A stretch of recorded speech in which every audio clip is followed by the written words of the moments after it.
L'espérance est de l'émerveillement anticipé à propos de quelque chose qui n'existe pas encore. Alors que l'enthousiasme est au sujet d'une réalité, de l'émerveillement au présent. Je dirais, avec l'enthousiasme, on a quelque chose entre les mains. Dans l'espérance, on attend que ça vienne, on croit que ce sera beau. Mais l'enthousiasme, c'est du concret. Ça se lit sur le visage, ça se lit sur le comportement même de celui qui s'enthousiasme. On ne s'émerveille que de quelque chose et au sujet d'une réalité tangible. Lorsque le sujet de cet émerveillement est passager, ce qui nous émerveille est passager. Mais combien le sujet de cet émerveillement doit générer d'enthousiasme lorsqu'il s'origine dans l'essentiel. Cet enthousiasme-là a parfum d'éternel et d'infini, à l'image du bonheur éternel qu'enfant je me figurais. Alors vous imaginez ce petit garçon de 6 ou 7 ans qui imaginait que c'était un lieu lumineux, climatisé, même si le mot n'existait pas à l'époque.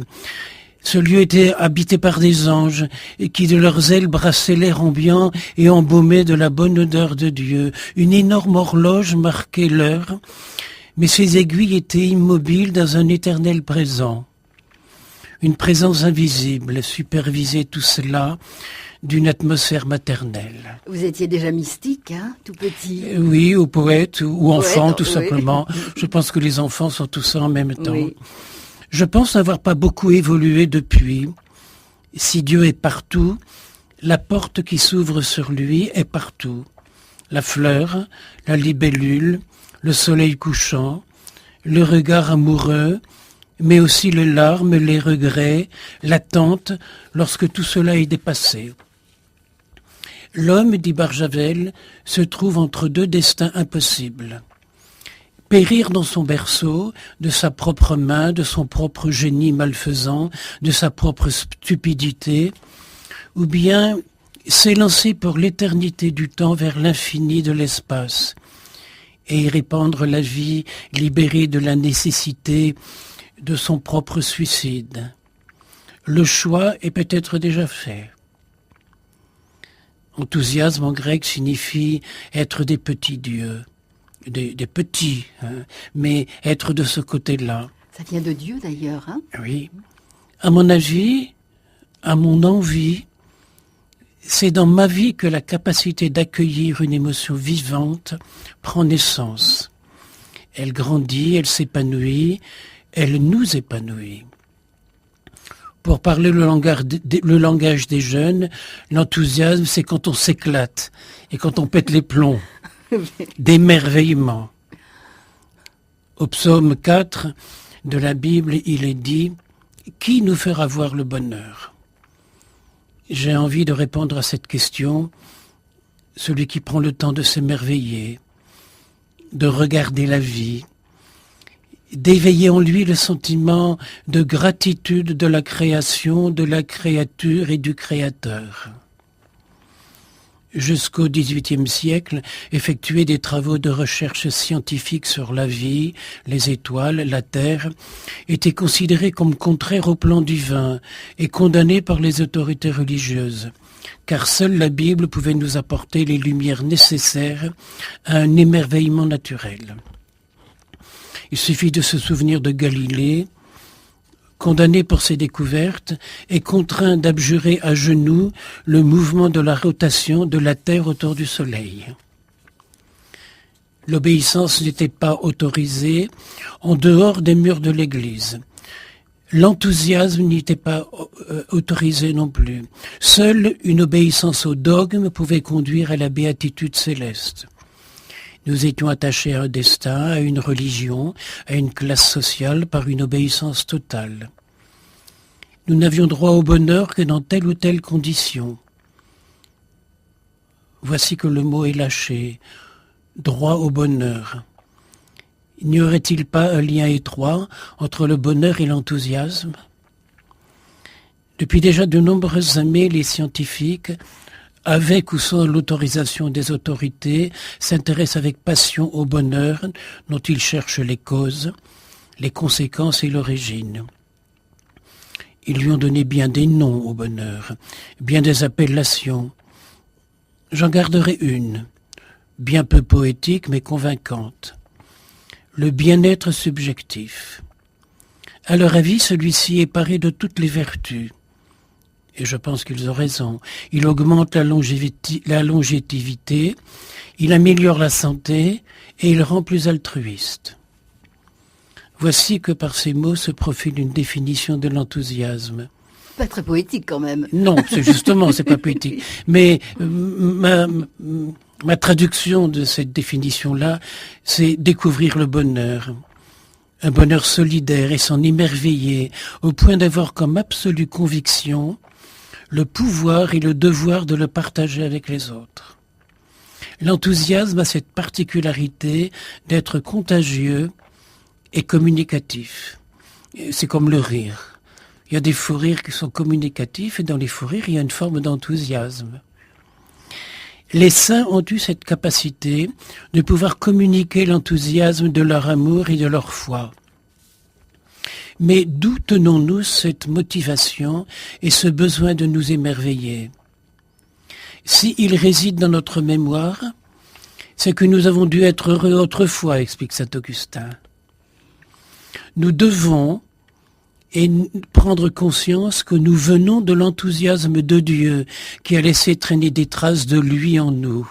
Heureusement. En nous de les découvrir, de les réveiller et de nous en émerveiller pour les partager.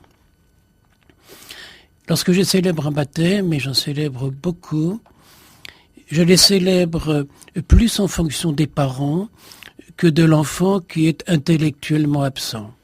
Oui. Cependant, la grâce de Dieu ne croit pas qu'un enfant est débile et qu'un vieillard est sénile.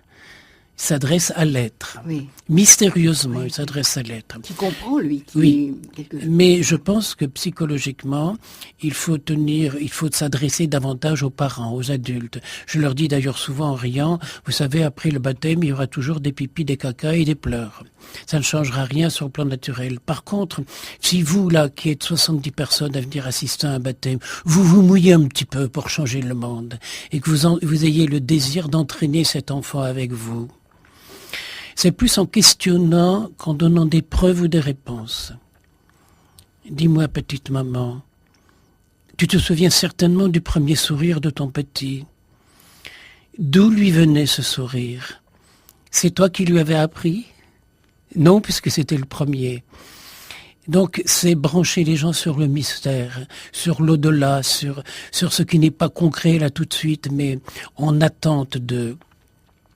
Vous savez tous, vous les parents, d'où vient son corps, mais d'où vient sa vie ?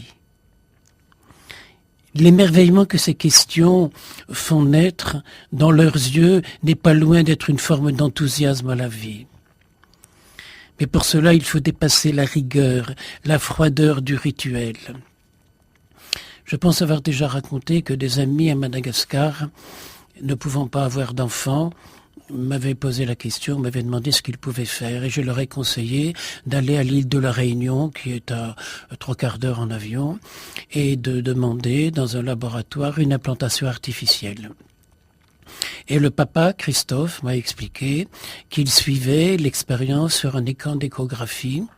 Et au moment où le sperme a rencontré l'ovule, sur l'écran d'échographie, il y a eu un extraordinaire éclat de lumière.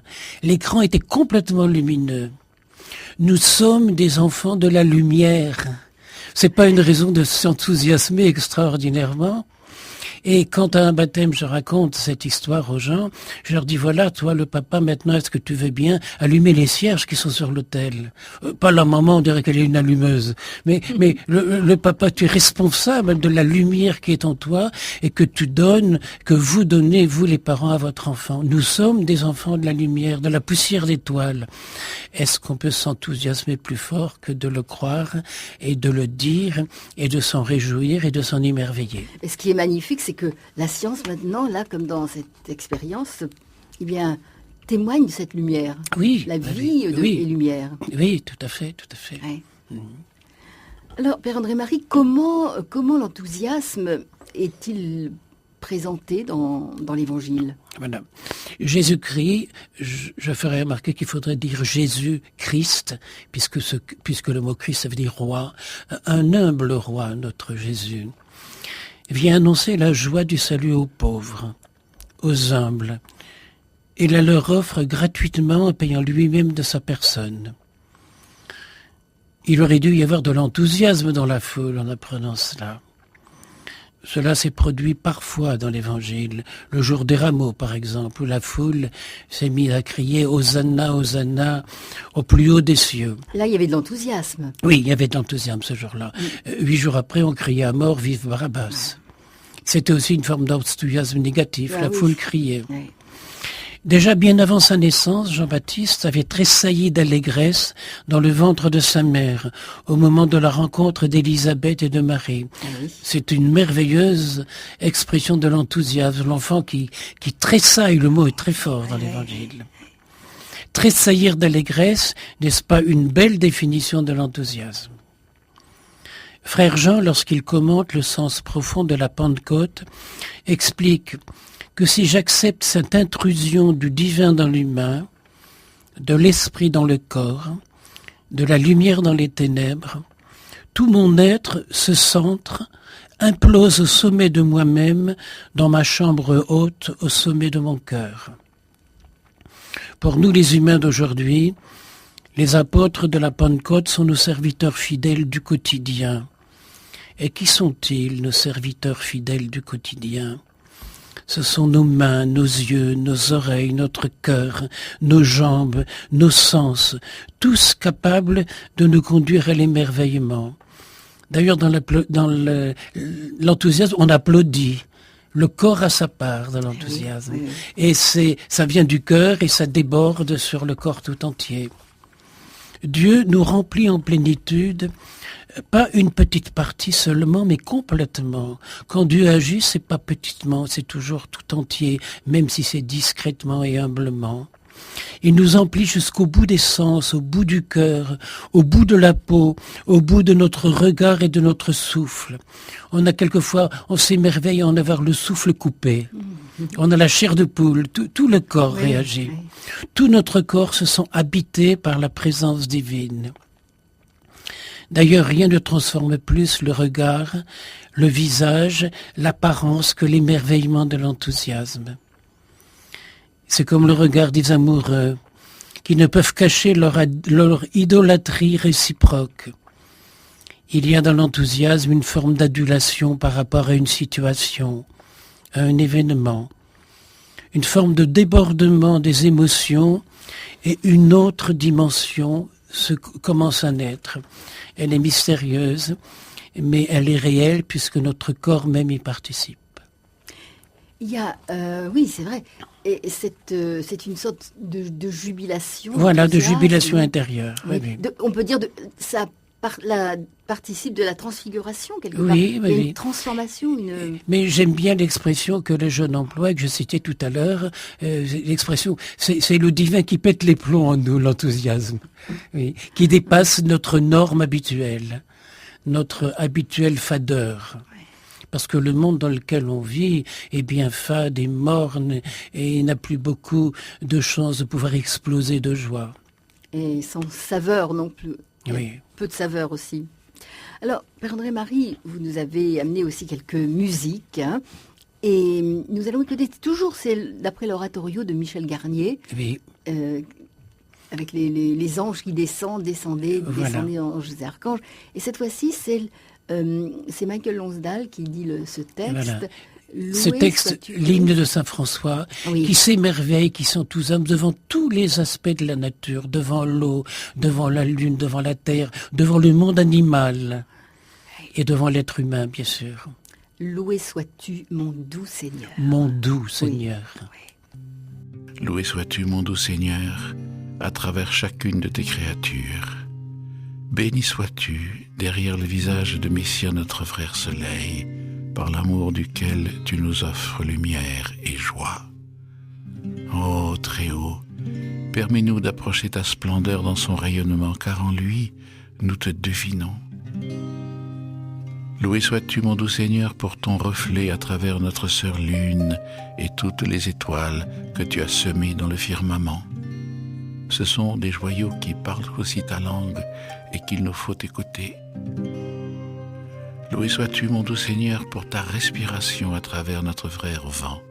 Il nous donne l'air et tous les temps, de l'azur calme du cœur aux nuages qui appellent à la prière. Par lui, tu nous donnes la force du mouvement.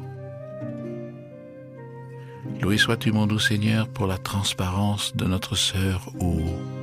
Par son humilité et sa chasteté, elle purifie les lacs de notre âme et de notre corps. Par elle, tu nous guéris.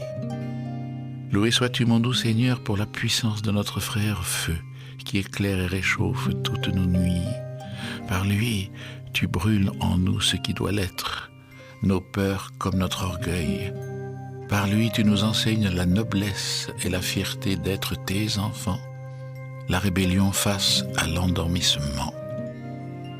Loué sois-tu, mon doux Seigneur, pour notre mère et sœur Terre. Par tes sillons en elle, elle nous porte et aide à l'enfantement de notre âme. Par ses fleurs, ses fruits et ses herbes, elle nourrit notre corps et allège notre cœur en nous parlant de toi. Voilà, c'était donc Michael Lonsdal, cet extrait de l'oratorio de Michel Garnier. Et donc c'est Loué sois-tu, mon doux Seigneur, d'après bien Saint François d'Assise, bien sûr. Et cette la douceur, la musicalité, la poésie de la voix de Michael Lonsdal convient tout à fait bien à cette louange. Si le monde avait un peu plus d'enthousiasme, on n'irait pas le chercher. Si notre Église avait un peu plus d'enthousiasme, si les gens qui vivent des valeurs spirituelles en avaient un peu plus, on n'irait pas le chercher sur les stades de football, où il y a un enthousiasme extraordinaire qui s'exprime et qui se laisse aller. Si on osait se laisser aller un peu plus à dire notre joie d'être des vivants, d'être des croyants, d'être des aimants, d'être des amoureux de la nature, de la vie, des animaux, des étoiles et même des fourmis. Ah, que vous aimez tellement. Oui. Avec qui vous dialoguez. Oui, Ouais. oui. Père André-Marie. Alors, Père André-Marie, quelle est la dimension de l'enthousiasme dans l'âme ? L'enthousiasme de l'âme a cette particularité de pouvoir se vivre dans la pesanteur du presque rien. Il ne faut pas grand-chose pour le réveiller, cet enthousiasme, et il s'exprime tout naturellement. Parfois, il ne se mesure même pas.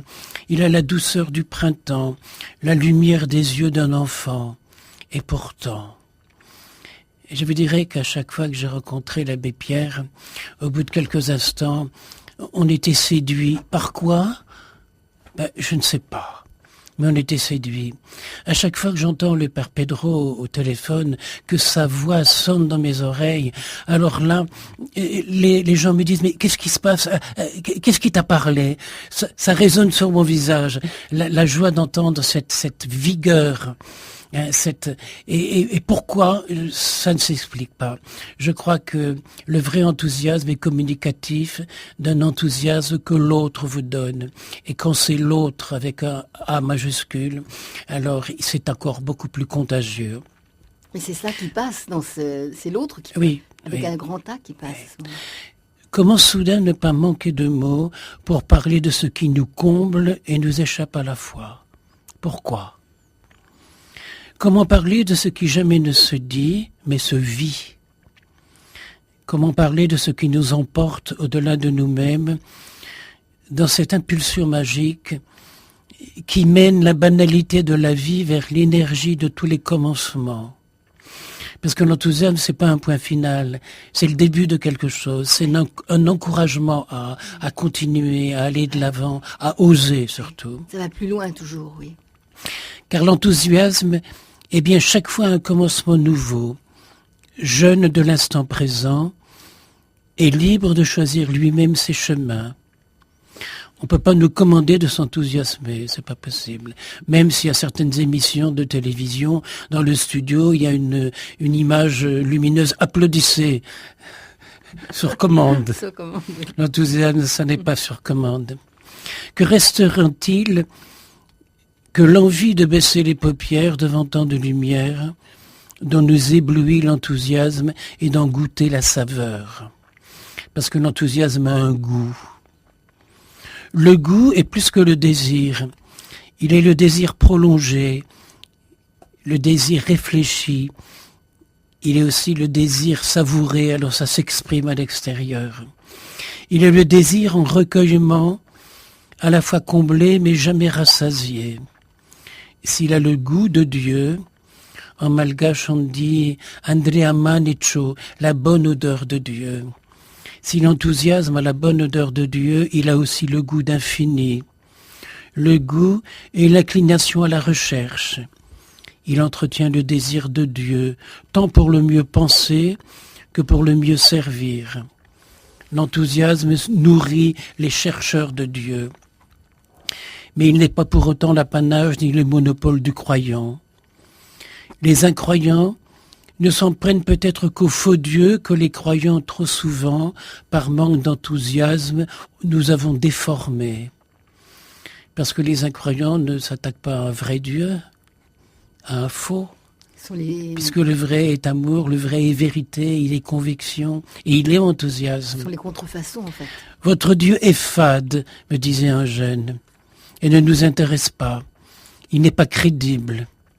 Le dégoût de l'athée témoigne du goût de Dieu, parce qu'il voudrait un Dieu qui ait du goût, qui soit convaincant.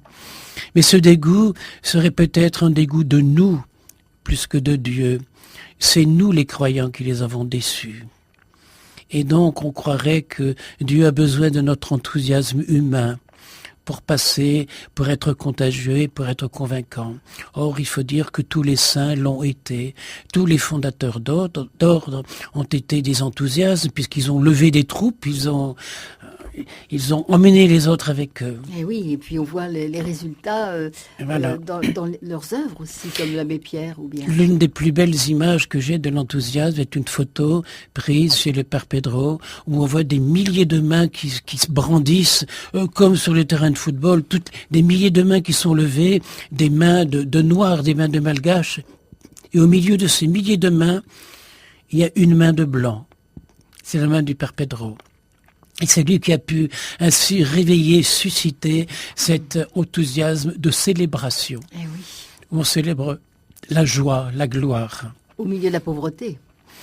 Bien sûr. Je n'ai pu m'empêcher de penser à ces gens qui ont fait plus de 300 kilomètres pour venir me demander le baptême de leur enfant dans leur village natal, là où leurs parents, leurs grands-parents avaient été baptisés. Refus catégorique du responsable régional des paroisses. Ce n'est pas votre paroisse. Voilà que leur enthousiasme familial a brusquement stoppé. Si on leur avait dit « Vous n'avez pas le droit d'aimer ici et de l'exprimer en faisant la fête, c'est là-bas qu'il faut aller. Et si vous êtes des étrangers ?» C'est triste. Et ça se produit combien de fois ? Cette attitude-là me ferait croire que dans ce cas, Dieu ne donne pas sa grâce à des étrangers, alors qu'il a dit « Bonheur à moi qui m'a accueilli lorsque j'étais étranger ». L'enthousiasme nous ramène toujours à l'essentiel. Et si on s'arrête à des détails, on pourrait être déçu. Mais il n'y a que les détails. Quand on dispute, quand on discute, c'est toujours pour des détails, c'est jamais pour l'essentiel. Et l'enthousiasme survole le détail et choisit la dimension la plus longue, la plus haute, pour la ramener au plus intime, au plus profond, car c'est de l'intérieur que sourd cette envie de plus. Et si c'était un véritable enthousiasme qui avait animé ses parents demandeurs de baptême, visiblement convaincus, en souriant aux refuseurs de baptême, car il savait que l'Église est bien plus grande que ça, que la grâce de Dieu n'a pas de frontières géographiques, qu'il lui pardonnait humblement de n'être que fidèle à un règlement humain. Donc, qu'en fin de compte, il devait bien y avoir une solution. Et je me pose la question de savoir qui avait la foi la plus grande dans ce cas, les demandeurs ou le fonctionnaire de sacristie. Et c'est la grâce de Dieu qui dépend de la réponse. C'est le mystère du pouvoir de l'homme.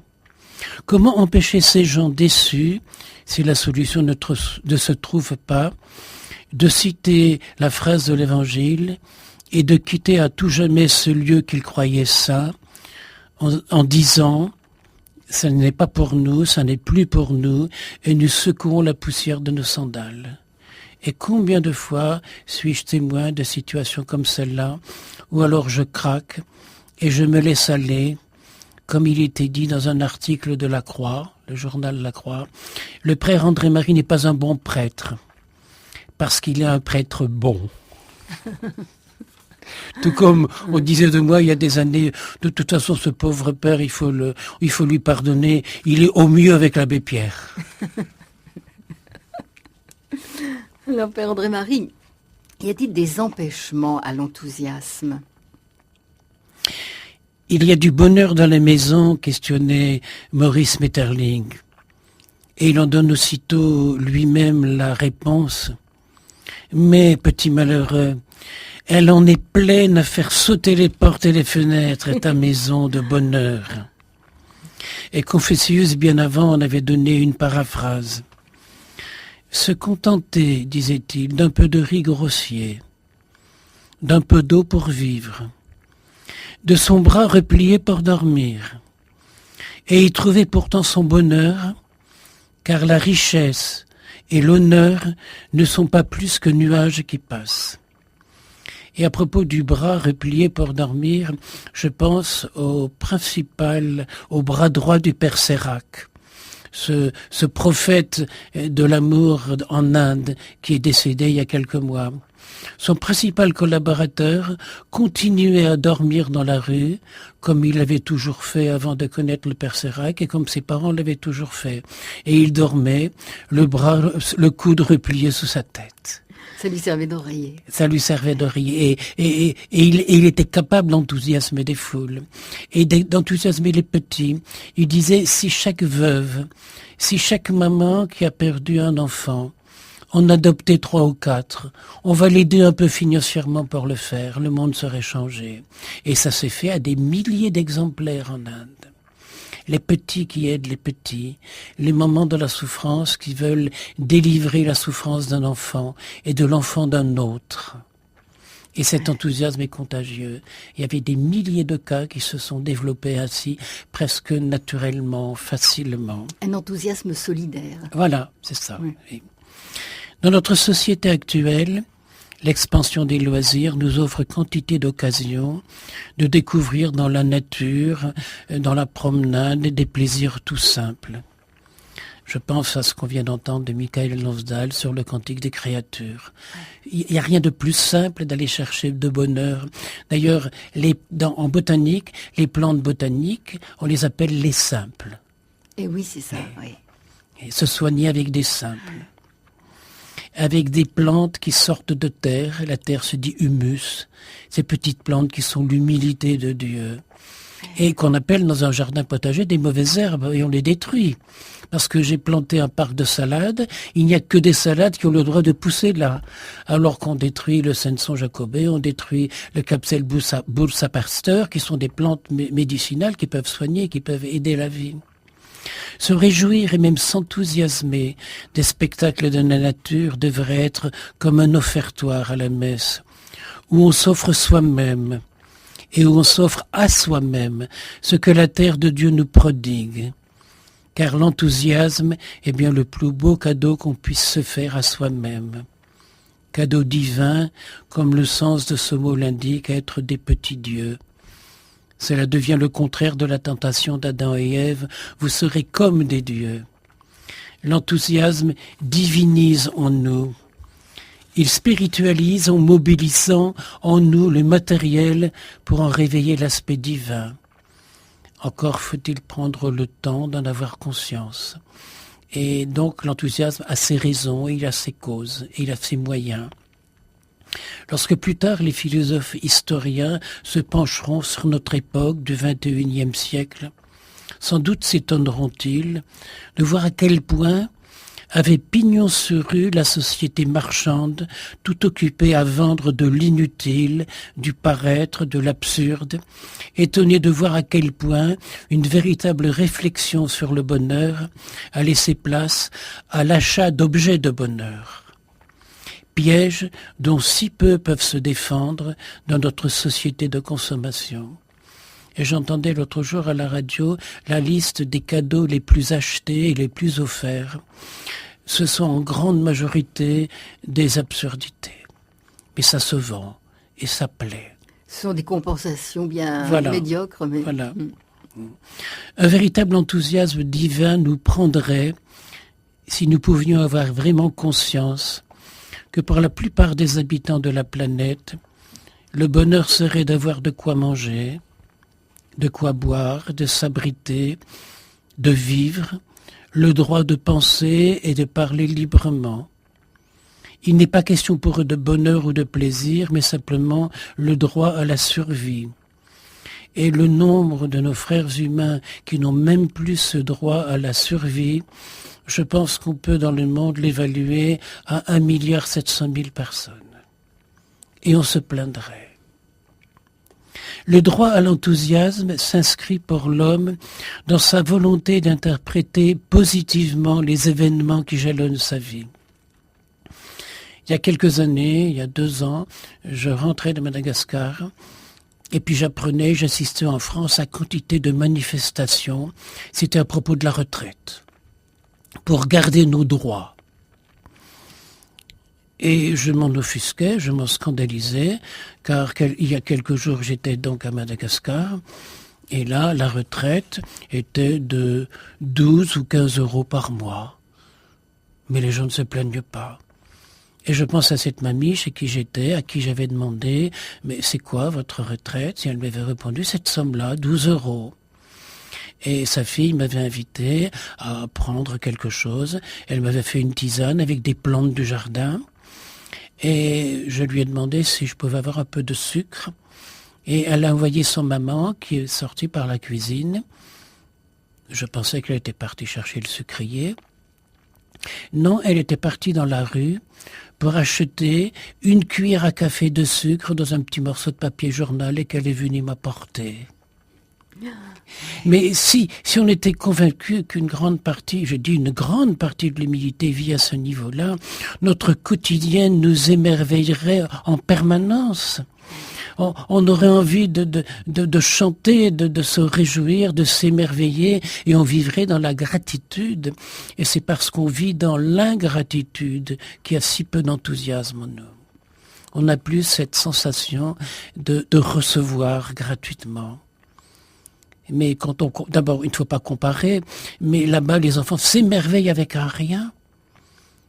On va leur donner une petite portion de vache qui rit, et ils vont jouer avec avant de le consommer.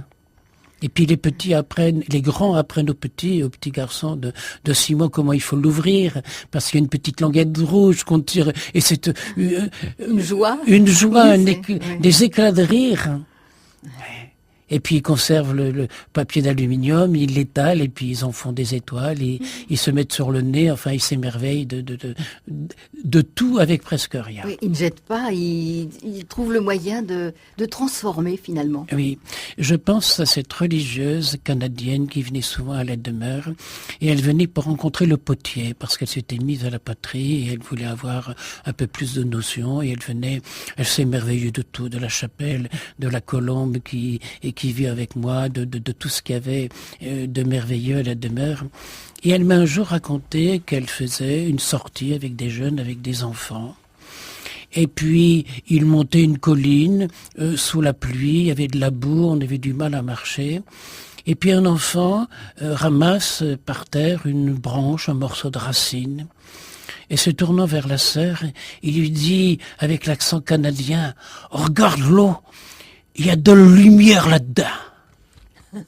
Eh bien, cet enfant, ne sachant pas que c'était un morceau de racine qui avait conduit la vie, qui avait amené la vie des racines jusque dans les branches, eh bien, il y avait encore de la lumière qui était restée. Et lui le voyait, parce qu'il était un éveillé. Oui. Et il voulait le prouver à une grande personne et à une religieuse. Il y a des lumières là-dedans. Et puis cette sœur nous répétait ça avec tellement d'émotion et tellement d'enthousiasme. On ne sait pas voir, on ne sait plus s'émerveiller, alors que ce serait si facile. Alors qu'une racine, en apparence... Un bout de racine morte, Oui. toute noire et dans la boue. Et là, Tout était le contraire de ce que voyait l'enfant. Donc c'était vraiment une révélation qu'il se faisait à lui-même et qu'il communiquait aux autres. Merci Père André. Marie.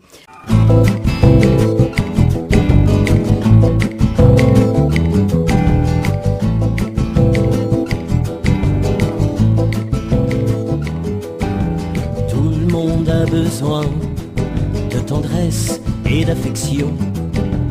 Tout le monde a besoin de regard et d'attention. Tout le monde a besoin de parler, d'être écouté, d'être considéré, apprécié et estimé. Tout le monde a besoin d'être aimé. Tout le monde a besoin d'être aimé. Tout le monde a besoin d'être aimé. Tout le monde a besoin d'être aimé.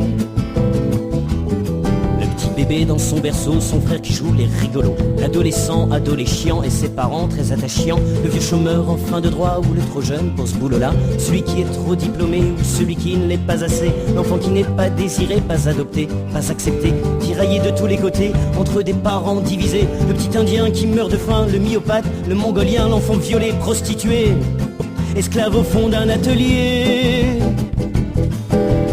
Tout le monde a besoin d'être aimé. Tout le monde a besoin d'être aimé. Tout le monde a besoin d'être aimé. Tout le monde a besoin d'être aimé. Celui qui est tout seul à la récré, le sans logis, le sans papier, celui qui ne pense pas comme les autres, qui est pas d'ici, qui est pas des nôtres, le marginal, le suicidé, les alcooliques et les drogués, le jeune loupard, le vieux ringard, le pauvre clochard et le fêtard, les députés, les présidents, les généraux, les adjudants, ceux qui exercent l'autorité et ceux qui doivent la supporter, l'homme arrêté et torturé et celui qui doit s'exiler, le tortionnaire et le bourreau, et même le dictateur facho. Tout le monde a besoin d'être aimé. Tout le monde a besoin d'être aimé. Tout le monde a besoin d'être aimé. Tout le monde a besoin d'être aimé. L'homme tout seul dans son presbytère, le vieux curé, le jeune vicaire, la religieuse dans son couvent et même le pape au Vatican. Ceux qui se sont laissés piéger cherchant chaleur et amitié dans les filets d'un grand gourou qui s'est accaparé leurs sous. Tout le monde a besoin d'être aimé, d'être apprécié, d'être estimé. Besoin de tendresse et d'affection, de sympathie et d'attention, d'être un ami, d'être compris, d'être entendu et reconnu. Et même moi qui chante ces couplets, c'est que j'ai besoin d'être aimé. Tout le monde a besoin d'être aimé. Tout le monde a besoin d'être aimé. Tout le monde a besoin d'être aimé. Tout le monde a besoin d'être aimé. Tout le monde a besoin d'être aimé. Tout le monde a besoin d'être aimé. Tout le monde a besoin d'être aimé. Tout le monde a besoin d'être aimé. Steve Gernez, tout le monde a besoin de tendresse, a besoin d'être aimé, n'est-ce pas? Tout le monde a besoin d'être aimé.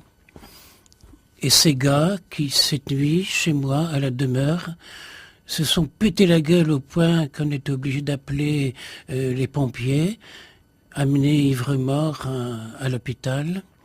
Et on m'a dit, alors qu'est-ce que tu vas faire? Ben, j'ai répondu, je vais les aimer encore plus. Parce que si je mets à la porte, ils seront à la rue, ils pourront plus dormir, et moi je ne pourrai plus dormir non plus, parce que j'aurai mauvaise conscience. J'ai pas dit qu'ils ont raison, mais c'est la satiété qui les a ainsi réduits à l'état de bête. Eh bien, quand on aime une bête, on arrive à la domestiquer. C'est ce que je vais essayer de faire. Ce sera pas facile en rentrant demain, mais je vais essayer quand même. Tout le monde a besoin d'être aimé. Et puis souvent, je dis aux gens, pourquoi vous faites ça? Je dis parce que je l'ai dit à Radio Notre-Dame, alors je suis maintenant obligé de le vivre. Vous êtes piégé. Je suis piégé.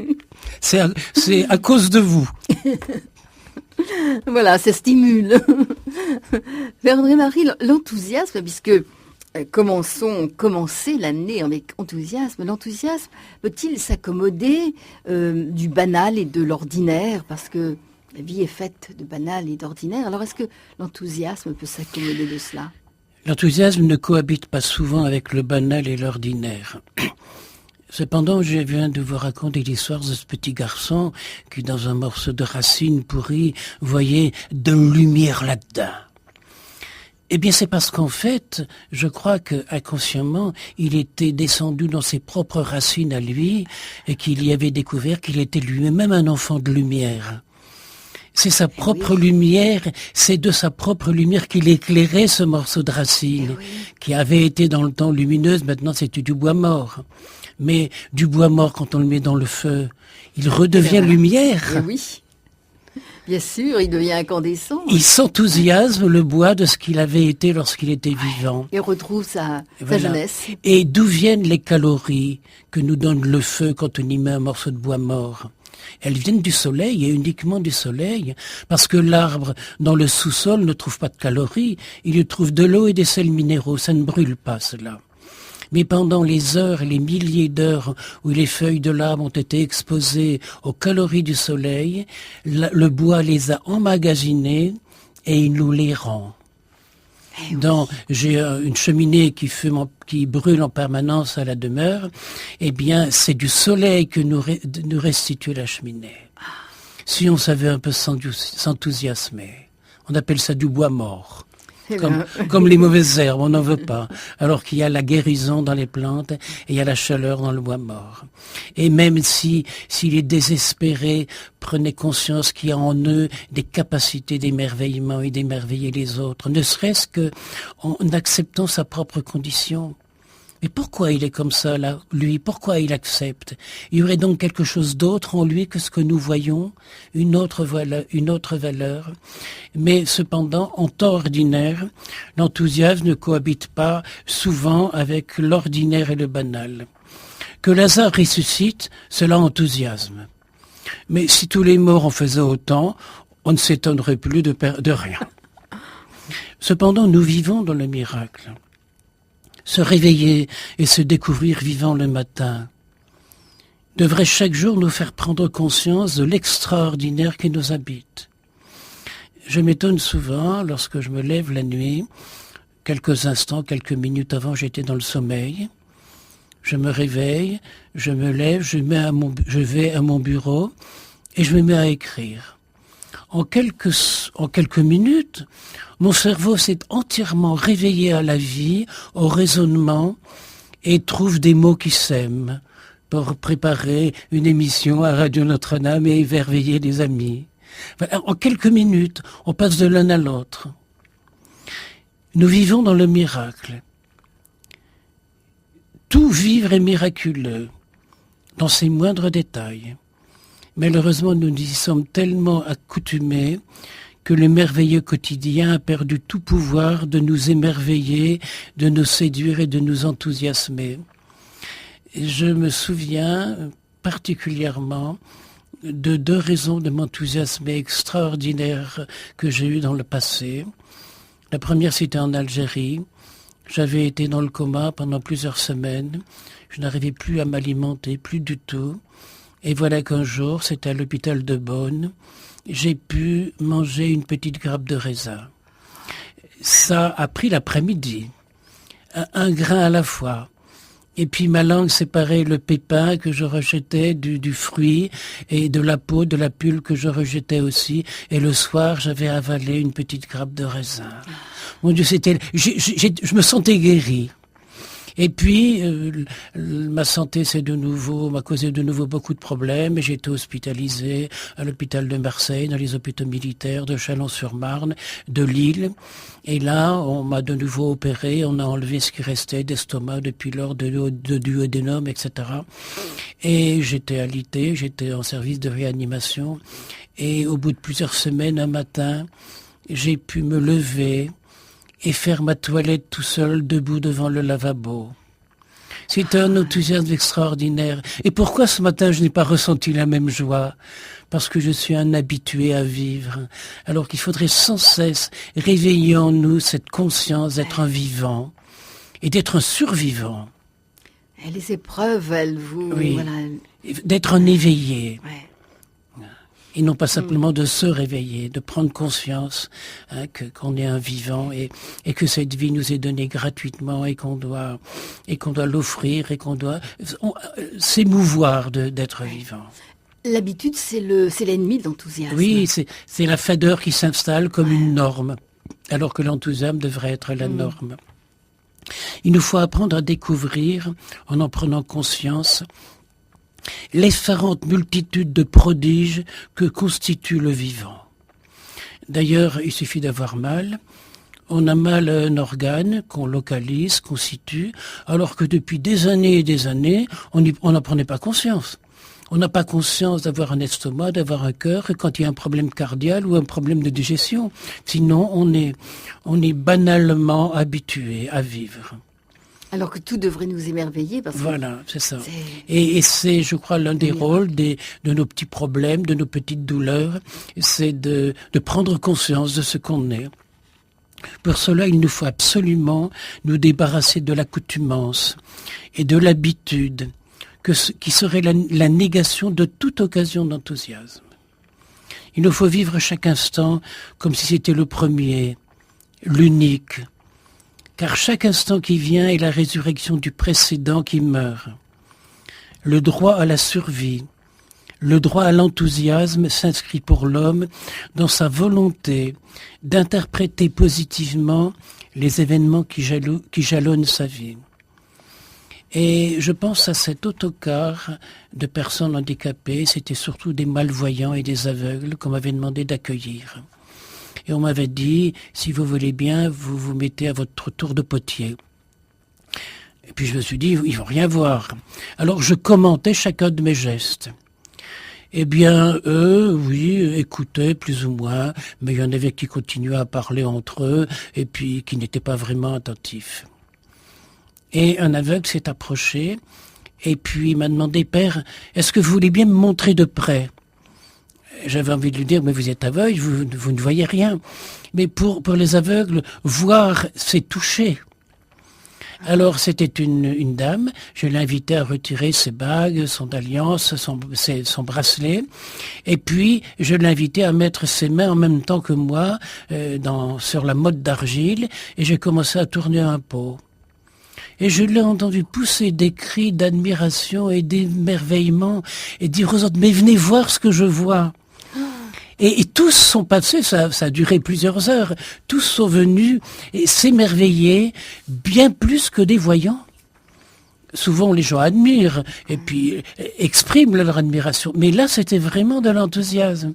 Et ils voyaient avec leurs mains plus que nous voyons banalement avec nos yeux. Il y a eu une explosion de joie. Et on aurait dit qu'ils en avaient beaucoup plus que nous. Cette capacité de prévoir, c'est-à-dire de voir à l'avance tout ce qu'il y a de beau dedans. Ça avait été pour moi une grande découverte. Oui, Père André-Marie, y a-t-il, d'après vous, des vertus qui mènent à l'enthousiasme ? Personne ne peut être pris d'enthousiasme et brusquement laisser éclater son émerveillement s'il n'est pas dans l'espérance. Parce que si la cause de cet émerveillement va disparaître dans l'instant qui vient, ça ne peut pas durer. Cependant, les choses les plus simples peuvent nous permettre de nous émerveiller. Je pense à une fleur, au parfum d'une fleur, à la banalité d'une fleur de lin, cette petite fleur fragile, toute bleue qu'on voit au printemps. Et il y en a d'énormes champs, et c'est multiplié à des millions d'exemplaires. Mais on passe en voiture, on n'a plus le temps de voir. Tiens, c'est bleu dans cela, qu'est-ce que c'est? Eh bien, c'est du lin. Cette capacité de s'enthousiasmer qu'est l'espérance dépend d'une certaine qualité d'ouverture du cœur et de l'intelligence. Il nous faut demeurer dans l'ouvert, alors que les événements de la vie moderne, d'une société en décrépitude, pourraient nous enfermer dans une folle désespérance. Jean-Yves Leloup nous invite à nous ouvrir. Alors seulement, dit-il, notre grande douleur peut se transformer en folle jouissance. Notre incurable ignorance en merveilleux. Notre terrible impuissance en terrifiant pouvoir d'aimer, de vivre et de bâtir. Et de bâtir avec enthousiasme. Combien de fois ai-je hébergé chez moi des gars qui n'avaient, comme ils disaient, moi j'ai rien bien foutu de mes mains. Eh bien, le soir, on avait fait quelque chose ensemble. Je me souviens de ce jeune Bulgare. J'étais en train de construire la chapelle avec des pierres, avec des briques de récupération, mais des pierres qu'on avait taillées, qu'on avait sculptées. Et puis, tout en travaillant, je lui apprenais le français.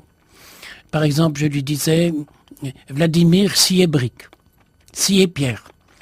Et puis il sciait la pierre, et lorsqu'il avait parfaitement fait son travail, je lui parlais parfaitement en français, et je lui disais « Vladimir a très bien scié la pierre ». Et il répétait ces mots français avec la même perfection qu'il avait taillé la pierre. Ah. Et d'ailleurs, le soir, quand on s'arrêtait, à 11h du soir, exténué de fatigue, on s'assoyait sur une pierre et on regardait le travail accompli dans la journée, pour s'émerveiller soi-même du travail de ses mains. Et je lui disais des mots, je lui nommais les choses. Et un soir, il me répond, « Père André-Marie, nous allons construire un joli édifice. » C'était trompé de mots. Mais la chapelle est là maintenant et elle est un lieu d'émerveillement puisque tout vient du dépotoir. Mais créer une harmonie avec des éléments disparates, il faut que cette harmonie vienne de l'intérieur. Et puis, chaque fois que je choisissais sur le tas de pierres, l'une ou l'autre d'entre elles pour la cimenter dans le mur, je me disais, où va-t-elle être heureuse cette pierre-là ? Où va-t-elle être mise en valeur par le voisinage d'autres pierres, d'autres briques plus banales? Et je posais la pierre et je la regardais de loin. J'avais l'impression que ma pierre me souriait. Alors je la retirais et sur le ciment liquide, j'écrivais amour, tendresse, bonté. Et maintenant les gens me disent, mais qu'est-ce qui sort de ces murs? Mais je réponds, ce qu'on a mis dedans. Merci Père André-Marie. Ben voilà, de quoi commencer l'année avec enthousiasme, avec tous ces conseils que vous nous donnez ce soir, cet émerveillement et cet enthousiasme. Tout enthousiasme a besoin d'espérance, qui est toujours une ouverture sur l'avenir. Et j'aime bien écrire ce mot « à » plus loin « venir ». Ça devient un verbe. Eh oui. Et c'est encore Jean-Yves Leloup qui écrit dans « Aimer désespérément ». Il dit « Je n'appelle imbécile que celui dont l'intelligence est arrêtée par ce qu'il sait ou croit savoir, par ce qu'il désire, lorsque ce désir est arrêté par ce dont il jouit ou croit jouir, de celui dont le regard est arrêté par ce qu'il voit ou croit voir. Ce regard trop plein, qui voit tout et sait tout, est incapable, comme le repu insatisfait de consommation, d'avoir encore des envies, d'être en vie, d'attendre encore quelque chose de la vie. Et je pense à tous ces jeunes qui désespèrent parce qu'ils ont tout, alors ils n'ont plus rien à attendre. Ils n'ont plus rien à attendre de la vie. Alors ils ne sont plus en vie. Et c'est ce qui fait que la maladie qui fait mourir le plus de jeunes à l'heure actuelle, c'est le suicide. Parce qu'ils n'ont plus rien à attendre de la vie, alors la vie leur semble tellement banale qu'ils préfèrent disparaître. C'est vraiment C'est terrible. l'échec d'une société. Jamais il ne connaîtra l'espérance qui est condition sine qua non de l'enthousiasme, celui qui ne sait pas prendre conscience. Lorsqu'on parle de la fin d'une histoire d'amour, on devrait parler de la fin d'une histoire qui n'était pas d'amour. Car l'amour, le seul, le vrai, est capable d'enthousiasme en toutes circonstances, même parfois dans la souffrance.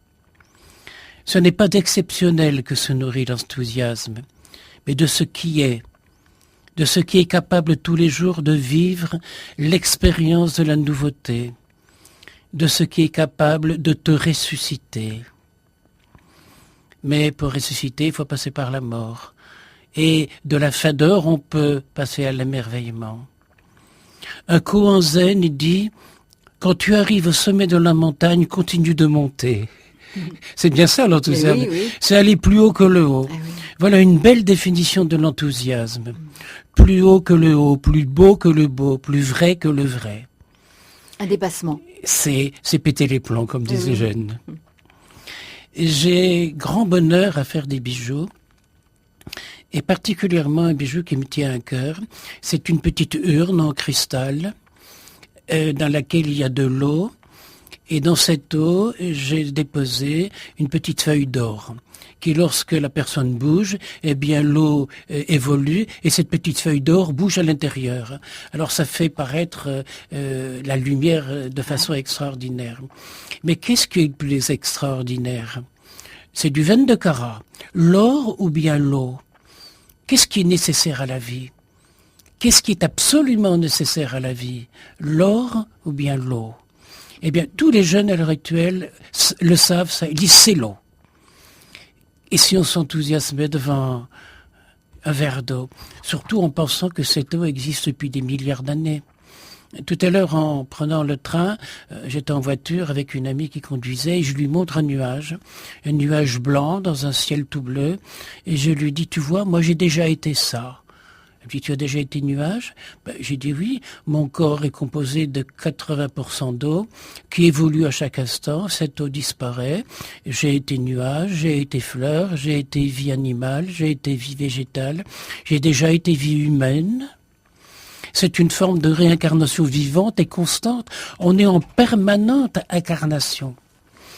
Mais on l'oublie, on n'en prend pas conscience et on n'a même plus envie de s'enthousiasmer. Qu'est-ce qui pour nous est question de survie, l'eau ou bien l'or? Eh bien, l'enthousiasme est une forme de survie. C'est plus beau que le beau. Merci, Père André-Marie. On va écouter tout de suite Thérèse qui est en ligne. Bonsoir Thérèse. Bonsoir Chantal. Bonsoir. Père André-Marie. Bonsoir. Voilà tous mes vœux. Merci. Merci, vous aussi. Merci. Et alors voilà, j'ai entendu une voix en 2010, à Noël 2010. Occupe-toi des enfants. Ça m'a fait une jubilation intérieure. Oui. Ça s'appelle une vocation. Vocare, c'est Un appeler. Un appel, oui. Entendre une voix. Ah bon? Oui. Un appel, oui. Oui, oui. Et alors, Et oui. une amie aussi, sa marraine est décédée et elle a entendu « Oui, Dieu existe ». Oui. Sœur Monique Marie, une amie religieuse aussi, qui a entendu la phrase « Je te veux là » à la visitation au Carmel d'Orthez dans les Pyrénées, puis elle est maintenant au Carmel de Moulins dans l'Allier. Oui, je crois que tous les grands prophètes ont entendu une voix. C'est d'abord dans la Bible le petit Samuel, qui se croit appelé. Et puis le grand prêtre lui dit, réponds, parle Seigneur, ton serviteur écoute. Mais je crois que si tu as entendu une voix, c'est parce que tu étais à l'écoute. Les gens énervés, les gens qui s'éparpillent dans la vie, n'entendent pas quand une voix les appelle. J'étais triste parce que c'était Noël et puis ma soeur, mon beau-frère et mes 3 nièces partaient en voiture tous les 5 à la messe de minuit. C'était Noël 2006. Et moi, triste, j'ai pris mon livre, la liturgie des heures.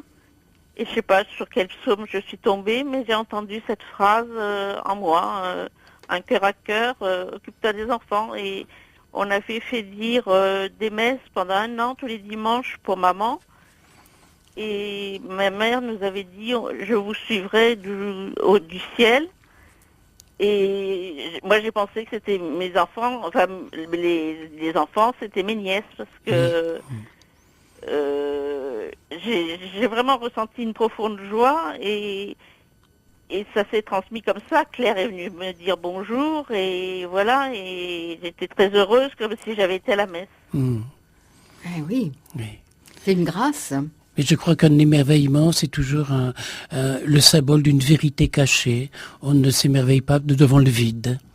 Non, oui. Et d'ailleurs, on voit ça dans toutes les apparitions, notamment l'apparition de l'ange Gabriel à Marie, qui d'abord a peur, et l'ange la rassure. Ne crains pas. Oui. Voilà. Mais j'ai pas eu peur. Mm. Et je voulais vous dire que ce matin, donc j'ai bien commencé l'année, j'étais à la messe à ma paroisse, et tout le monde, enfin toutes les dames qui se connaissaient se sont dit bonjour, c'était formidable, avec le père curé qui est polonais, et donc ça m'a donné une force. Je devais aller à un repas, et j'y suis pas allée parce que ça me disait pas. Et j'ai mon père qui a 98 ans, qui est à la maison Catherine Labouré. J'ai dit, je vais aller le voir, parce que je vais le voir souvent. Et puis, il y a d'autres personnes que je vois aussi. Et ça m'a procuré beaucoup de joie, une vraie joie intérieure, enfin, comme le verre d'eau dont vous parliez, Père André-Marie. Les simples choses, répondre à une question d'un monsieur âgé qui restait dans sa chambre, enfin, dire bonjour à une religieuse qui marche avec son déambulateur. Oui, et je crois que lorsqu'on sait s'émerveiller, parce qu'on est à l'écoute, il y a plein de raisons de s'émerveiller. Je pense à ce vieux monsieur dans une maison de retraite qui disait à l'infirmière, « Mais vous savez, madame, avant d'être le vieux de la chambre 26, j'étais quelqu'un dans la vie. » Et l'infirmière lui répondit, « Mais monsieur, je l'avais deviné, vous savez. » Et ce vieil homme s'est mis à pleurer. Parce que quand on s'émerveille, c'est ce que tu es en train de faire à la radio, tu partages avec nous la raison de cet émerveillement. Alors Oui. merci de nous le dire. Oui, et puis le personnel soignant est africain, et j'ai embrassé les Africaines, on s'est souhaité bonne année, et c'est formidable. Voilà. Vous trouvez, vous êtes vraiment dans la vérité de la vie. Oui. Ben, j'essaye. Alors on continue tout le long de l'année. Claire. Merci de nous le communiquer, Thérèse. Merci Chantal. Bonsoir. Au revoir. Écoutons Chantal qui est en ligne. Chantal ? Oui, bonsoir. Voilà, moi j'appelle parce que j'étais très touchée par le père ce soir. Parce que ce matin, j'ai revu un SDF que ça faisait un petit moment que je ne l'avais pas vu. Et je m'étais beaucoup attachée à lui. Et j'étais très très enthousiasmée de le revoir. Ça m'a touché énormément le cœur, et puis je restais à discuter avec lui pendant une demi-heure ce matin. Alors je pense que lui a dû être encore plus émerveillé que toi. Oui, parce qu'il quand il me voit, il me dit « Ah, ma maman ». Oui. Je suis vraiment touchée quand je le vois, je sais pas. Eh bien, j'ai l'impression que, je sais pas. Je suis très très touchée à chaque fois que je le vois. Je souhaite que cette Richard année... Dominique.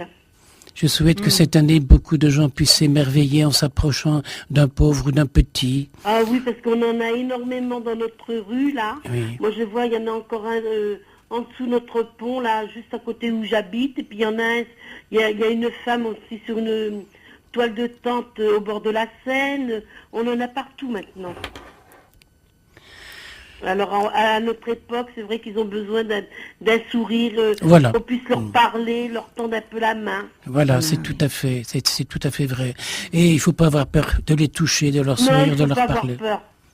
Il faut leur donner notre présence, leur parler, oui. Il ne faut pas avoir peur. Ça Les humains comme nous, ils ont besoin d'écoute. Ça ne veut pas dire qu'il faut répondre à toutes leurs demandes. Il faut savoir traduire leurs demandes. Leurs demandes, oui. Il faut savoir les écouter surtout. Voilà, oui. Bon, il faut faire attention aussi à qui qu'on a affaire. Oui. Voilà, parce que c'est pas toujours évident. Eh bien, on va continuer tout au long de l'année. Oui, d'accord. Merci bien. Merci Chantal. J'étais très touchée, j'étais vraiment contente parce que, je sais pas, c'est une personne que je suis beaucoup attachée à lui. Et quand je pars en voyage, je lui envoie toujours une petite carte. Oui. Et à chaque fois, il m'en parle, il est content de recevoir une petite carte. L'année dernière, j'étais partie en Chine 5 semaines, et il a reçu une carte, il était content. Et à chaque fois qu'il me voit, il m'appelle maman, maman. Ah, Voilà, c'est ça que je voulais vous partager. C'est beau, c'est touchant. Hein, Oui. et voilà, façon de bien commencer l'année avec enthousiasme. Ben, c'est la vérité, c'est l'amour... c'est Dieu qui nous la donne de toute manière.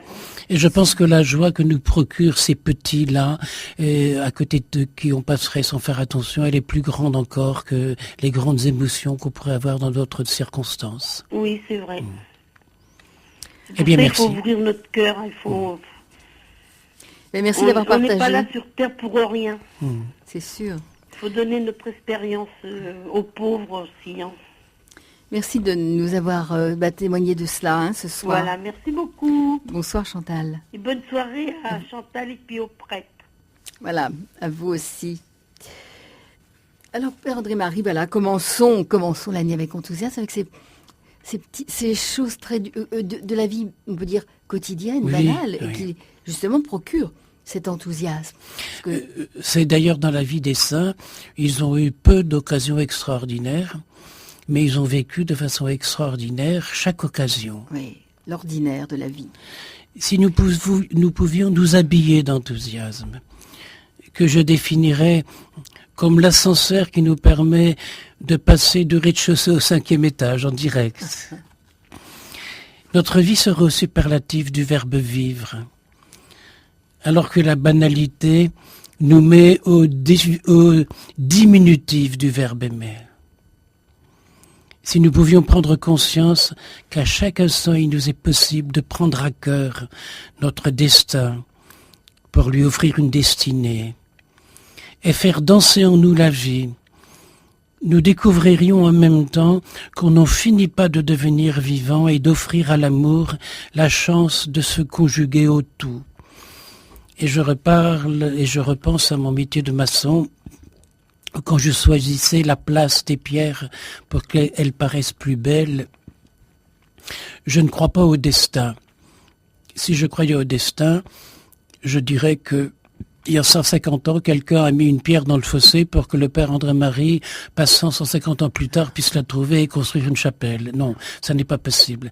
Par contre, quand je partais, surtout l'hiver, quand il n'y a plus d'herbe dans les champs, pour fouiller les fossés, les dépotoirs partout et récupérer ce que je trouvais, je donnais une destinée à ces éléments disparates. Et je pense que si on pouvait prendre conscience qu'on a la capacité de construire sa vie avec les événements qui nous arrivent. Comme avec ces pierres trouvées, ces éléments disparates. Oui. Mais y mettre de l'amour. Graver sous la pierre le mot amour, tendresse sur le ciment liquide. C'est ça le socle. Oui, c'est ça. Et les mots ont une énergie. Et on n'y croit pas assez. La preuve, c'est qu'on peut faire pleurer quelqu'un ou le faire rire uniquement avec des mots. Les mots ont une énergie et quand on met tout son amour dans les mots ont une énergie positive. D'ailleurs, l'eau enregistre la qualité des mots. Oui. Masaru Emoto, ce grand savant japonais, on a montré des centaines de preuves en mettant le mot amour, tendresse, bonté au contact de l'eau, ou bien en lui faisant écouter des musiques d'harmonie comme le Mozart ou le grégorien, et il photographie les molécules d'eau, elles sont d'une beauté extraordinaire. Et quand au contraire il met l'eau avec des forces vocales qui prononcent les mots haine, méchanceté, caricature, laideur, ou bien avec ces musiques métal qu'on entend à l'heure actuelle qui, moi j'aurais envie de me sauver, eh bien la photographie des molécules d'eau révèle des laideurs. On rend la nature malheureuse avec nos imbécilités d'hommes, alors qu'on pourrait la rendre heureuse. On a le choix. On a le choix. On a la capacité du choix entre le bien et le mal, entre semer le bonheur et semer. C'est toute la différence qu'il y a entre la bienveillance et la malveillance, entre la bénédiction et la malédiction. C'est à notre portée. Alors que cette année soit remplie pour chacun d'entre nous de bénédiction et de bienveillance. Oui. Comme dans toutes les situations, l'homme a besoin pour s'enthousiasmer d'une première étape qui est l'émerveillement. C'est la première marche de l'escalier. Si nous désirons prendre le temps de nous émerveiller, il y a le premier étage à atteindre, qui consiste à en prendre le temps. Prendre le temps, c'est souvent ralentir. Mais ralentir quoi? Ralentir tout, à tous les niveaux. C'est pas mon cas, il paraît que je suis très rapide dans tout ce que je fais. Il me faut 1 minute pour tourner une poterie. C'est comme ça. Chacun a son rythme. Souvent, un mur, ça me demande une journée de travail. Mais j'ai passé 4 ou 5 jours à trouver les éléments pour construire les murs. Et construire du beau avec rien, avec des éléments rejetés par la société. Tout comme je coule des vierges ou des Christ ressuscités en prenant les chapelles de la guerre, la laideur d'un obus. L'apport le plus important que l'Orient nous ait offert, c'est de nous apprendre à calmer le rythme de nos vies. Si la fameuse expression « soyons zen » reste populaire depuis des années et ne se démodera pas, c'est qu'elle correspond à un réel besoin de notre société. Savoir prendre de la distance par rapport à la frénésie de la vie moderne. Et cela nous a imposé. Savoir calmer les énervements de nos esprits agités pour retrouver la plénitude de l'instant. Parce que je dirais que quand on ralentit, l'instant prend plus de volume. Eh oui. Il s'épanouit. Oui. Là, pour un être, l'enthousiasme, qui sans le calme revenu, n'aurait même pas pu l'occasion de naître. Encore moins de s'exprimer, car l'enthousiasme est spontané lorsque la vie se conjugue au réel, dans une prise de conscience plénière mais aussi réaliste. Merci Père André-Marie. Voilà, avec le Père André-Marie, commençons l'année avec enthousiasme et écoutons, là c'est cette chanson chantée par Jean Ferrat, poème d'Aragon, musique de Jean Ferrat, qui est vraiment, on l'a vraiment en l'oreille par Jean Ferrat. Que serais-je sans toi? Et là, c'est chanté par Didier Barbelivien et Natacha Saint-Pierre. Et quand on voit que cette chanson est passée de l'un à l'autre, je dirais qu'ils se sont prêtés les uns aux autres de l'émerveillement, de l'enthousiasme. Oui, oui. C'est contagieux. C'est contagieux et ça continue. Et la poésie d'Aragon qui devient musique chez Jean Ferrat et qui le devient autrement encore dans la bouche de Didier Barbelivien. Oui. On l'écoute justement par Didier Barbelivien et Natacha Saint-Pierre. Que serais-je sans toi? Didier Barbelivien, Natacha Saint-Pierre. Justement, quel surplus de vie, Père André-Marie, peut nous apporter la conscience de vivre? Là, on a là quand même quelque chose... Je retiens de la chanson qu'on vient d'écouter, et pourtant je vous dis que le bonheur existe. Oui. Voilà, je crois que c'est aller chercher au fond de soi des raisons de s'émerveiller et de s'enthousiasmer. Et je ne peux m'empêcher de parler du bonheur du potier. Voilà, plus de 40 ans que je tourne, j'ai tourné des tonnes et des tonnes de terre. Au début, il faut passer des journées, l'apprentissage du potier, c'est 18 heures par jour. Et puis ça ne sort pas, et puis ça ne vient pas, et puis c'est dur, et puis la fatigue, et puis il y a de la boue partout, etc. Et puis brusquement, un jour, ça vient tout seul. Et alors on s'émerveille parce que on ne sent plus où commence la terre et où commencent les doigts, on ne fait plus qu'un l'un à l'autre. Et je me souviens des premières poteries que j'avais tournées, je les avais mis sur une plaque de plâtre pour absorber l'humidité au fond de la cruche, et j'en avais 16. Et puis j'ai déplacé cette plaque de plâtre avec mes 16 poteries. J'avais un chien, un berger allemand qui était toujours avec moi. Et puis je lui dis, Chica, regarde ce qu'a fait ton maître. Et il y avait plein de joie dans ma voix. Alors elle a participé à ma joie. Elle a donné un grand coup de patte et les 16 pots étaient par terre.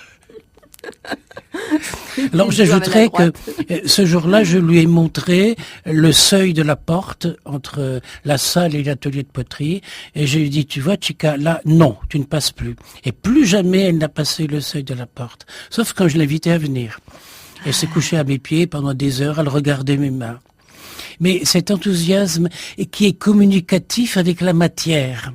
Parce qu'on a vraiment l'impression, au bout d'un moment, que la Terre obéit. On a pensé une forme, Et à travers les doigts, la terre prend spontanément la forme qui était dans la pensée du potier. Mais pour ça, il faut des milliers et des milliers d'heures d'entêtement amoureux. Et je dis souvent que des potiers, il n'y en aura plus, parce qu'avec les 35 heures, il peut plus y avoir d'apprentis, de véritables apprentis, parce que l'apprentissage, c'est un esclavage. On n'arrive à rien, et il faut y croire, et si on n'a pas quelqu'un qui pour vous encourager, et moi, ce quelqu'un pour m'encourager, c'était la voix des enfants qui avaient faim. C'est pour moi que tu vas faire ça. Et il passait la nuit, c'est devenu banal. Je ne pouvais plus faire autrement. Et cet émerveillement, maintenant, est pour moi quotidien. Il vient des gens, il vient des enfants. Je prends une motte de terre et tout en leur parlant, tout en les regardant, la poterie se fait. Et je vois l'émerveillement dans leurs yeux. Parce que c'était justement pour les enfants, ces enfants pauvres, oui, mais que vous avez commencé la poterie. Oui, pour gagner de l'argent, oui, disons tout simplement. Oui, pour pouvoir les nourrir. Oui, pour pouvoir les nourrir.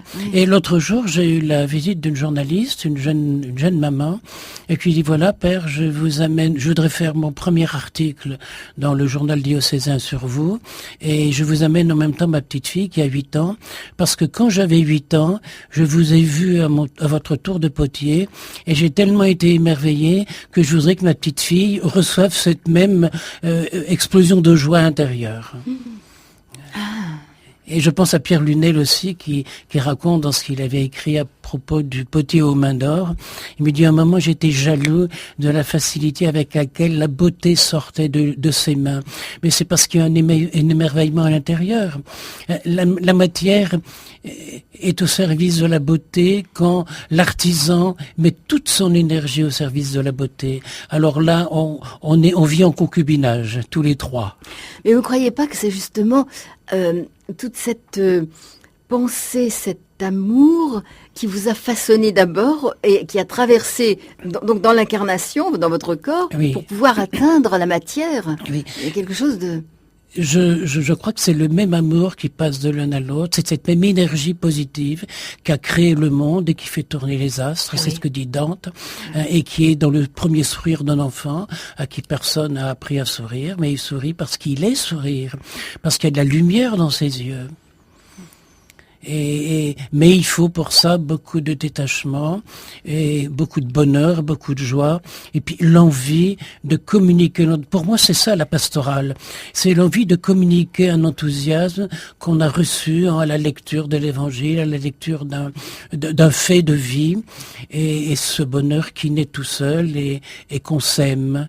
Ça s'écrit S-E-M-E, comme les petites graines, et aussi S'-A-I-M-E.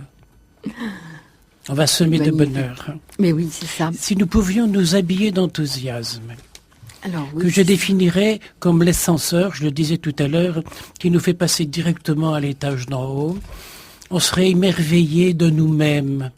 Et ça n'est pas de l'orgueil, c'est du réalisme, parce qu'en nous, il y a quantité de capacité d'être, de chance de pouvoir aimer. C'est René Barjavel, dans un livre qu'on m'a offert récemment, qui a un titre étonnant, c'est « La faim du tigre », le tigre qui a faim, qui a besoin de manger. Je ne comprends pas pourquoi ce titre, mais la lecture de ce livre m'a émerveillé. Il nous fait une démonstration étonnante lorsqu'il démontre que l'homme ne s'est pas fait tout seul. Il n'a pas voulu la vie, et cette vie s'est constituée en lui sans aucun apport de sa volonté propre. Je suis vivant. Pourquoi? Ça vient d'où? La seule chose que je puis dire, c'est que je me sens vivre. L'homme n'a pas commencé à exister parce qu'il l'a voulu, et il ne continue pas plus à exister parce qu'il le veut. La vie nous est donnée, elle est là. Son organisme est totalement indépendant de sa conscience et des décisions qui le maintiennent en vie. Son intelligence est trop faible, son attention bien trop instable, son ignorance bien trop grande pour qu'il puisse assurer cette tâche, même pendant quelques instants, la tâche de conduire le vivant en moi. Imaginez qu'on vous laisse diriger quelques instants seulement votre rythme cardiaque, votre taux de glucose, l'irrigation sanguine de vos doigts de pied et les centaines d'opérations chimiques qui se font en permanence dans votre corps. Ne connaissez-vous pas quelqu'un qui donnerait aussitôt sa démission pour incompétence devant des exigences vitales de la moindre parcelle de notre organisme? C'est un mystère devant lequel on devrait s'enthousiasmer de façon extraordinaire. Le gouvernement d'un monde aussi complexe que le corps humain réclamerait une connaissance totale et complète des ressources de la matière et de l'univers. Il exigerait même un éveil perpétuel, une attention ininterrompue. Il demanderait une capacité de réception, de coordination et de décision pour chacune des parcelles de notre vie. Il ne serait plus question de sommeil, mais de veille constante. Et là, le petit moine qui ne dort pas la nuit le gagnerait souvent sur les autres. Mais ce n'est pas pour prendre conscience du fait que je vis, mais ce fait que je vis m'est donné. Je ne l'invente pas. L'autre soir, je prenais mes comprimés habituels pour la tension, la glycémie et les petits soucis que nous offre le vieillissement. Prenant entre mes doigts le comprimé rose, puis le blanc et puis le vert, je les questionnais. À quoi sers-tu, toi, le comprimé rose? Moi, je ne sais pas, mais toi, tu sais. Tu sais où tu dois aller en moi. Tu sais à quoi tu sers, quelle est la forme de thérapie que tu veux m'accorder. Mais je suis un petit imbécile devant ça. Je ne sais pas ce que je dois en faire, mais mon corps, lui, sait. Il y a une sagesse native dans le corps. Si on savait l'accueillir et si on savait s'en émerveiller, la vie nous serait beaucoup plus douce. Et je ferai remarquer que ce sont les soucis de la vie qui m'apportent ce petit bonheur-là, de découvrir que je suis vivant. Je découvrirai mon bonheur de ne pas moi-même devoir m'occuper de tout cela. Laisser la vie vivre en moi et savoir que ce qu'elle fait est sagesse. Ne serait-ce pas l'occasion d'un extraordinaire émerveillement d'enthousiasme quotidien? Je découvrirai que j'étais logé en moi-même comme un hôte étranger, parlant une autre langue, incapable de comprendre ce qui ne dépend pas de moi, et que je serais bien capable de détraquer si on m'en a donné la responsabilité. Il vaut mieux que ça se fasse tout seul comme ça. Oui, que ça se fasse tout seul. Voilà, qu'il y ait un créateur qui a organisé les choses. Voilà. Et cette sagesse ancestrale qui aboutit à ce que je suis moi, est-ce que c'est pas une raison extraordinaire de s'émerveiller? Je disais l'autre jour que j'avais calculé que si j'étais l'enfant d'un papa et d'une maman, j'avais eu 4 grands-parents, 8 arrière-grands-parents, et ayant pris ma calculette, j'ai remonté 500 ans en arrière, 25 générations, pour découvrir qu'il y a 500 ans, j'avais 8 700 000 ancêtres. Mais c'est extraordinaire. Mais arrêtez de vous plaindre, regardez cette merveille qui est derrière vous, et puis pour répondre à la vie de tous ces gens, pour les honorer, acceptez de temps en temps, vous émerveiller, vous enthousiasmer de la vie qui est en vous. Qu'ils ont transmise. Ce n'est pas moi qui ai décidé de mon commencement, ni de continuer à exister. C'est ce qui fait du suicide une sorte de stupéfaction d'horreur. C'est une intervention, dit Barjavel, de l'individu dans un domaine qui n'est pas le sien. Aussi devons-nous, avec une infinie compassion, penser à ceux qui, ayant tellement souffert, décident de prendre de l'avance sur la vie et de prendre un billet aller sans retour. Et à ce moment-là, il n'y a plus à s'occuper de rien comme du temps où on était en vie, il n'y a plus qu'à recevoir le bonheur éternel. Parce que si Dieu n'a pas pitié de ceux qui souffrent tellement de la souffrance de vivre, il aura pitié de qui? Et c'est le curé d'Ars à qui on racontait qu'un homme s'était suicidé de désespoir et s'était jeté d'un pont dans l'eau pour se noyer volontairement. Et le curé d'Ars s'était inscrit en faux en disant « Pourquoi vous le jugez ?» D'abord, vous ne savez pas si entre le pont et l'eau, il n'a pas regretté ce qu'il était en train de faire. Vous êtes sûr qu'il n'a pas regretté son geste de désespérer?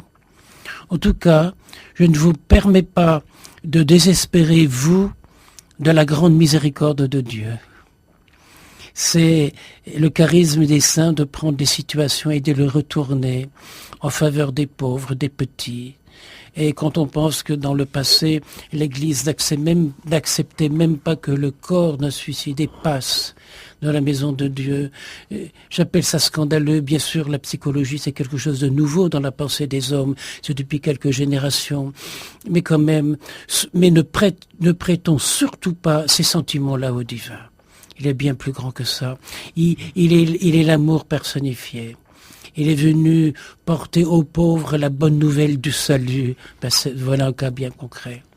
C'est le jugement des hommes qui... C'est le jugement des hommes. Et nous imposons trop souvent par nos jugements, nous les prêtres, nous imposons nos jugements à Dieu. Et nous faisons croire que Dieu pense de telle ou telle façon. C'est là où il faut, voilà... Et demander pardon. Oui. Demander pardon aux générations précédentes et aux générations actuelles. Et la meilleure façon de demander pardon, c'est d'agir, non pas à contre-cœur, mais de cœur à cœur. En accueillant, en acceptant. Socrate disait « Celui qui comprend tout pardonne tout ». Quand il y a quelque chose que tu n'as pas compris, tu ne peux pas pardonner. Quand tu l'as compris, eh bien tu donnes, tu abandonnes tes raisonnements passés et tu pardonnes. Grand merci, Père André-Marie. On va écouter cette fois-ci, c'est une chorale. Je ne sais pas, c'est une chorale malgache. Oui. Et c'est une maman qui était tellement pleine d'amour et qui faisait partie d'un groupe de prière et qui s'appelait Adeline. Et ses fils ont fait une chorale qu'ils ont appelée la chorale Adeline et qui chante. Voilà, qui chante « En qui confies-tu ta vie ?» Voilà. La question est posée. Radio Notre-Dame.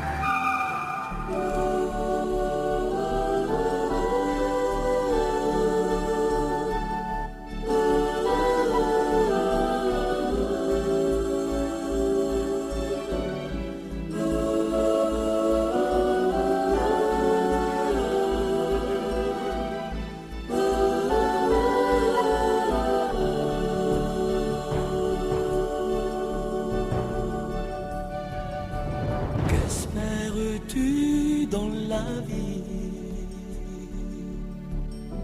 Gloire, richesse ou la paix? Es-tu satisfait de ce que tu fais?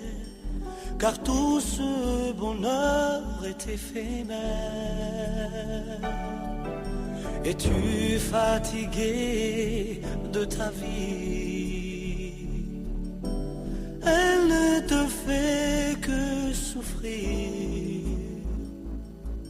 Tu ne sais plus quoi dire, ni comment t'enfuir. C'est pourquoi tu désires mourir. En qui confies-tu ta vie? Ce monde ne t'apporte que de trahison. En qui confies-tu ta vie? Chaque jour tu trouves la déception. En qui confies-tu ta vie? Ce monde ne t'apporte que du désespoir. En qui confies-tu ta vie? Pour toi la vie est sans espoir.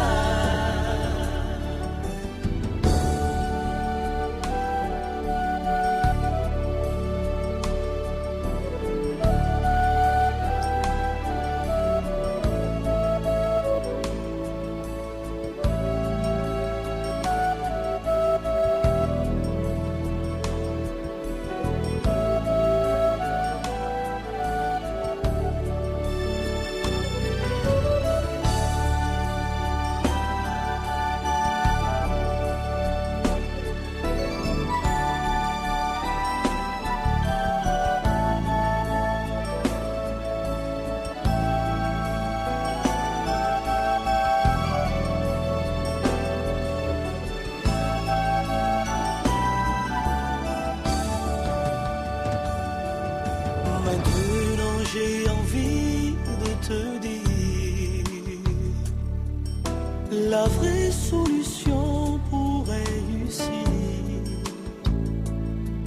Accepte Jésus et confiance en lui, car il est la source de la vie.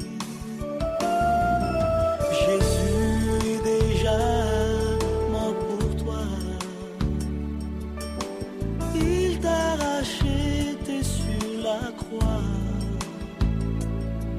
Depuis très longtemps, Jésus-Christ t'attend. C'est à toi de venir en lui. Jésus-Christ est la vie. Il est le chemin, aussi la vérité. Jésus-Christ est la vie. Il nous donne la joie et la paix. Jésus-Christ est la vie. Il est le seul Seigneur des Seigneurs. Jésus-Christ est la vie. En lui seul est le vrai bonheur. Jésus-Christ est la vie.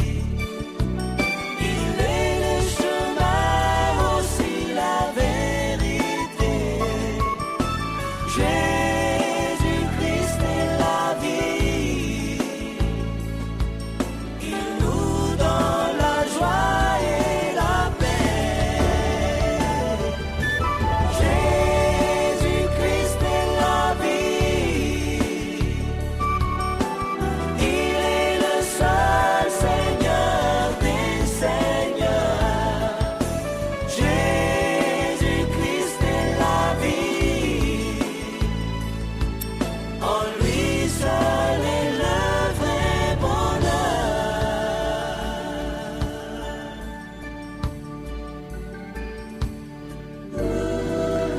C'était donc la chorale malgache Adeline. En qui confies-tu ta vie? Qui est la cause de ton enthousiasme? Oui. Ce serait une autre traduction du titre de cette chanson. Nous écoutons Anne-Marie qui est en ligne. Bonsoir Anne-Marie. Oui, bonsoir. Bonne année. Merci. À vous aussi. À toi Bonne aussi. année, oui, beaucoup de bonnes choses. En fait, j'ai appelé parce que le jour de Noël, j'ai un voisin et j'habite avec un jeune homme qui habite en face de moi depuis 5 ans. Et chaque année, nous fêtons Noël et nous lui adressons pas la parole, nous ne lui donnons pas à manger et tout ça. Et puis là, le 24, j'étais en train de faire à manger et je pensais, je dis, ben tiens, mais cette année, je vais faire quand même préparer un repas et lui donner aussi. J'ai pensé à lui. Et puis, au moment où j'ai pensé à lui, au fond de moi, j'ai entendu une voix qui me dit si vous demeurez en moi, je demeurerai en vous. Ah. Alors j'ai appelé mes enfants, j'ai dit mais qu'est-ce que ça veut dire? Qu'est-ce que j'ai fait? Pourquoi cette parole? Est-ce que j'ai fait quelque chose de mauvais? Je pensais à donner à manger aux voisins. Alors les enfants aussi ne comprenaient pas. Ils ont dit ben maman, écoute, c'est pas grave, on va demander après, on va lui donner à manger. Donc j'ai fini à manger, j'ai préparé 2 plats pour lui, j'ai donné une bouteille de coca, j'ai servi. Mais jusqu'à présent, je réfléchis, j'ai dit mais qu'est-ce que le Seigneur veut dire? Si vous demeurez à moi, moi je demeurerai à vous. Quel rapport ça avec le voisin à qui je partage mon repas? Et est-ce que c'est moi-même, j'ai fait quelque chose que le Seigneur veut me parler, je ne sais pas. Donc je voulais demander au Père qui m'explique un petit peu. Eh bien, le jour de Noël, c'est normal. Bethléem, ça veut dire la maison du pain. Et puis Jésus vient pour se donner. Et puis il dit aussi, tout ce que tu fais au plus petit d'entre les miens, c'est à moi que tu le fais. Et puis j'aime bien que quelqu'un qui a l'accent créole parle comme tu le fais. Tu trahis tes origines. C'est agréable, oui. Et c'est Jésus qui te parle à toi et qui dit, moi j'ai faim. Et il a faim à travers tous les pauvres qu'on rencontre. Pauvres de consolation, pauvres de bonnes paroles, pauvres de sourire parce qu'on leur en donne pas, et quand on leur donne quelque chose, eh bien, c'est Dieu qui s'éveille en eux. Et je suis sûr que cet homme a dû être enthousiasmé du repas. Oui, il était content, il m'a dit merci, il était très content. Voilà. Eh bien, on te remercie d'avoir témoigné de ça pour Noël. Voilà, c'est des petites choses toutes simples, hein. Oui. Merci Anne-Marie. Qui vont tellement loin. Oui. Merci Anne-Marie. Au revoir. Bonsoir. Voilà qui communique l'enthousiasme, hein, ces petites choses de la vie quotidienne. Voilà, c'est tout simple. Et Jésus le dit, tout ce que tu fais au plus petit d'entre les miens, c'est à moi que tu le fais. Jésus éprouve de l'enthousiasme quand on donne à un petit, quand on respecte un pauvre. Oui. Et les pauvres ne sont pas toujours respectables. Et c'est nous qui mettons du respect en eux. Alors, Père André-Marie, voyez-vous un rapport entre l'enthousiasme et le temps? Parce que je vois que le temps passe. Si l'enthousiasme ne se vit que dans le temps présent, on ne peut pas s'enthousiasmer hier ou demain, il ne naît que de la rencontre avec quelque chose ou quelqu'un. Donc c'est du réalisme, l'enthousiasme. On ne s'émerveille jamais à vide. C'est toujours grâce à quelqu'un ou pour quelque chose. Puisque tout passe, tout est relatif, l'enthousiasme a la fragilité, mais aussi la force de l'enracinement dans la vie, tout en étant un élan vers un désir d'absolu et de transcendant. C'est à la fois fragile et solide. Toute naissance est la rencontre de la fragilité et de la force vitale. Lorsqu'à la messe je dis la phrase de la liturgie « Élevons notre cœur », j'ai envie de crier et de dire aux gens, laissez-vous soulever, laissez-vous emporter par le divin. Regardez les choses par en haut et non pas constamment par en bas. Et d'ailleurs, l'instant d'après, on dit, il est bon, il est digne et il est juste de te louer toujours partout et en tout lieu. Mais dans un bidonville, on peut pas louer Dieu, c'est trop moche. Dans une prison à Madagascar, on peut pas louer Dieu, c'est trop moche. Mais c'est toi qui dois y mettre du beau. Et je pense à ce vieux père jésuite qui allait tous les matins à la prison d'Amboust. Et je lui dis, Père, nous, quand on vient là, on a un peu d'argent, on leur apporte à manger, on leur apporte des gâteries. Mais toi, qu'est-ce que tu fais? Et il me dit, je les regarde. Et je lui dis, c'est tout ce que tu fais? Il dit, oui, je les regarde. Et ça leur fait quelque chose. La preuve, c'est que tous les matins, ils m'attendent. Il y a de l'enthousiasme dans cette attente. Il est attendu pour rien. Donc c'est ce rien qui devient quelque chose. C'est pas une expression du divin, une création à l'intérieur de l'autre, d'un sentiment qu'on partage avec lui. Et pour ce père, ce vieux père, il a plus de 90 ans, c'est reconnaître la valeur humaine de chacun de ces prisonniers. Élevons notre cœur, oui.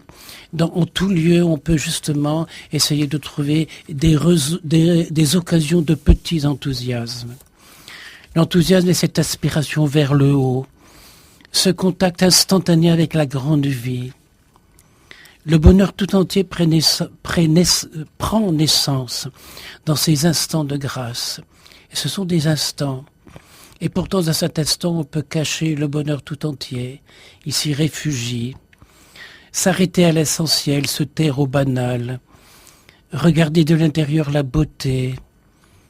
La deviner, la faire exister, plus et meilleure. Admirer, accueillir. Et se laisser croire que l'amour rôde par là. Et voudrait vous emporter un instant, maintenant et toujours, parce que l'enthousiasme, c'est contagieux même avec son propre soi-même. Mais l'enthousiasme ne naît pas toujours des grandes occasions. Il se plaît dans le fragile et le vulnérable, à qui il offre d'exultation d'oser croire que le divin est à l'œuvre. C'est un mystère, ça, oui. Mais c'est un sacrement.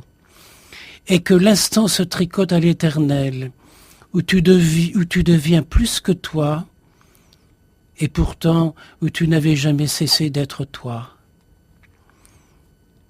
Il est à remarquer qu'au cours des apparitions, que ce soit celle du Sacré-Cœur, de la Vierge Marie, la Vierge Marie ou le Sacré-Cœur n'a jamais choisi des grands, des témoins, des intellectuels, des théologiens, mais des faibles, des petits, des êtres parfois incultes, qui ne comprenaient pas le message qu'ils portaient. Et Dieu sait si quand le curé Père Amal avait répondu à la petite Bernadette, il paraît que la Sainte Vierge se dit qu'il faut faire une procession, mais tu la feras toi-même ta procession. Mais quand on voit chaque jour la procession des malades, ces milliers et ces milliers de pèlerins qui ont traversé la France, eh bien, là voilà, c'est l'enthousiasme qui fait lui-même la procession. Et je pense à cette histoire qui m'avait été racontée dans ma petite enfance par le supérieur du séminaire. J'avais 11 ans. Il nous a raconté, il a été témoin d'un miracle à Lourdes. C'est ce petit garçon à qui ses parents avaient dit, il était handicapé, et ses parents lui avaient dit, plus tard, quand tu seras grand, on va aller à Lourdes et la Sainte Vierge va te guérir. Et ce petit, on était convaincus, il allait guérir à Lourdes. Et tous les ans, il demandait à ses parents, papa, maman, quand est-ce que vous me conduisez à Lourdes pour guérir? Donc on va en pèlerinage, la marraine les accompagnait, ils vont le premier jour à la procession du Saint-Sacrement, etc. Et un jour, 2 jours, 3 jours, et l'enfant dit, c'est demain que je vais guérir. Et les parents affolés se disent, mais on a commis une erreur, on n'aurait pas dû lui promettre la guérison. Eh bien, le dernier jour, quand la procession du Saint-Sacrement est passée, quand le prêtre a montré l'ostensoir à l'enfant, l'enfant s'est dressé sur ses bras et il a crié tout haut, « Jésus, si tu ne me guéris pas, ben, je vais le dire à ta mère. » Et il s'est levé et il s'est mis à genoux. Il était guéri. De la foi, le miracle, oui. C'est un enthousiasme intérieur qui s'exprime à l'intérieur et qui devient guérison. Oui. Et à la messe, on dit seulement une parole et je serai guéri. Voilà, nous arrivons à la fin de cette émission, Père André-Marie, et on est me remémorant les témoignages d'Anne-Marie, de Chantal, de Thérèse. Eh bien, je me dis que oui, il y a des attitudes, des comportements humains qui favorisent l'éveil de l'enthousiasme. La preuve, merci beaucoup voilà, il y avait Jacqueline encore, Geneviève, Michel, et beaucoup de remerciements aussi, Thérèse, Cathy, Josiane, Clémence, Béatrice, Marie et Jacqueline. Voilà, merci Père André-Marie pour tous, d'avoir éveillé et fait grandir ce soir, en ce début d'année, eh bien, notre enthousiasme qui va durer 365 jours et davantage.